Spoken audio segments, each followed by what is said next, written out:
Okay, part 2 of If I Ran the Circus. You'll see Drum Major Sneelock fling-flang his baton, and my organ McGurkus come on, with its hot steaming pipes of gold brass-plated tin, snorting all sorts of snorts in a bumbling din.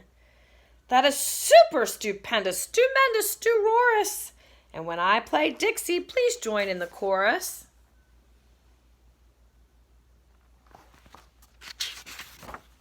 Then a fluff-muffled truffle will ride on a huffle, and next in the line a fine flummox will shuffle. The flummox will carry a lurch in a pail, and a fibble will carry the flummox's tail.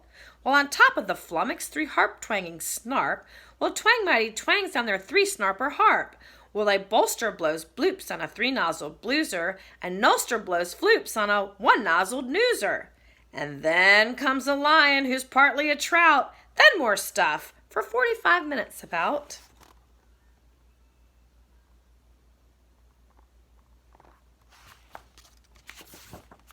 And then, behind them, while everyone stares, come my to and fro marchers who march in 5 layers.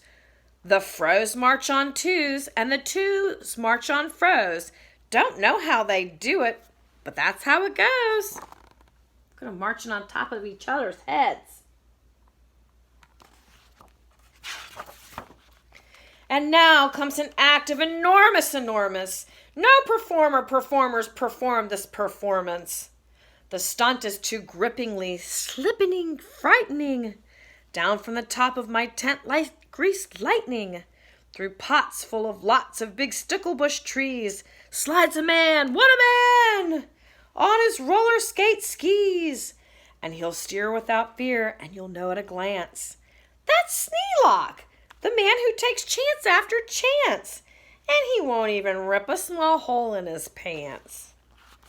And there he goes. Sneelock's coming down all those prickly trees on his skis.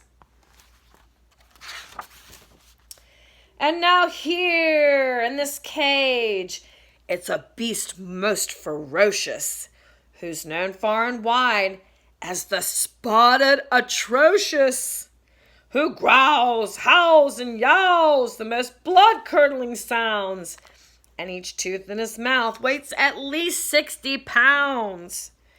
And he chews up and eats with the greatest of ease things like carpets and sidewalks and people and trees. But the great Colonel Sneelock is just the right kind of a man who can tame him. I'm sure he won't mind.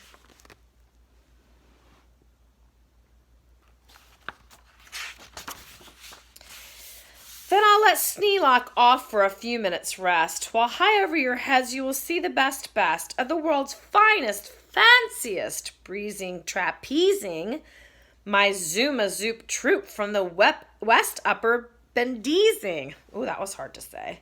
Who never quite know, while they zoop and they zoom, whether which will catch what one and who will catch whom.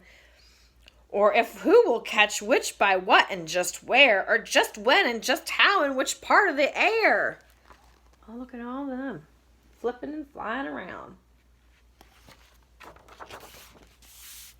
Ee! What a circus! My circus McGurkus! My workers love work. They say, work us, please work us. We'll work and we'll work up so many surprises you'll never see half if you had 40 eyeses.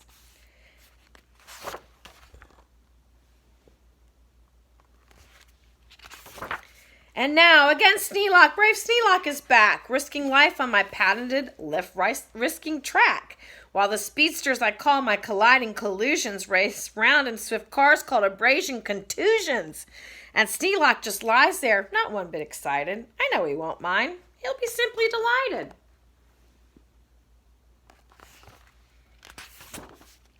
And here in a contest of brute strength and muscle, Kid Sneelock, my champ of champs, will now tussle and wrestle a beast called the Grizzly Ghastly and slap him around. Then he'll slap him down fastly and pin both his shoulders tight flat to the mat. Kid Sneelock will love it. I'm sure about that.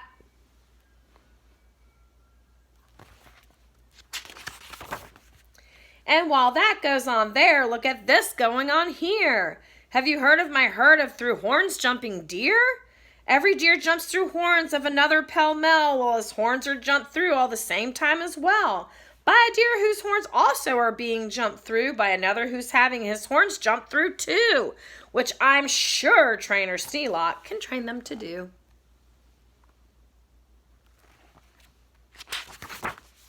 Then the whole tent will ring with hurrahs and wild shouts, while I wheel in my whales and they turn on their spouts. First my whale number 1, with an aim that aims true, spouts a spout that spouts Sneelock to whale number 2.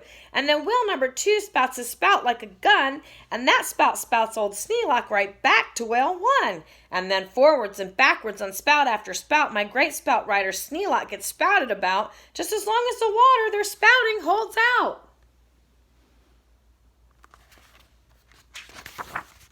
Then my tournament knights, noble apes without fears, Sir Hector, Sir Vector, Sir Bops, and Sir Beers, Sir Hawkins, Sir Dawkins, Sir Jocks, and Sir Jeers, clatter into the tent, and while everyone cheers, stage a roustabout joust with their box-gloving spears. And while all this wild ruckusing's going on below, at the top of the tent, look! The star of my show, great daredevil Sneelock, the world's bravest type. He comes pulled through the air by 3 Suberin snipe, on a dingus contraption attached to his pipe. And while people below are all turning chalk white, and all biting their fingernails off in their fright, great Sneelock soars up to a terrible height.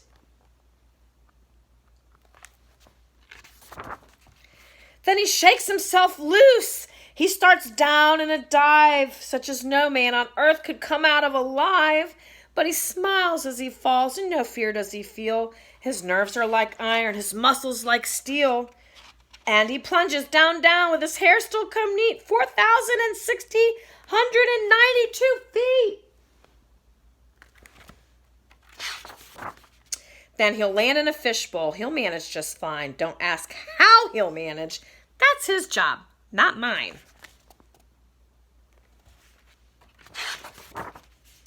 Why, he'll be a hero. Of course he won't mind when he finds that he has a big circus behind. And that's the end of our story, boys and girls. I hope you have a great day. See you later.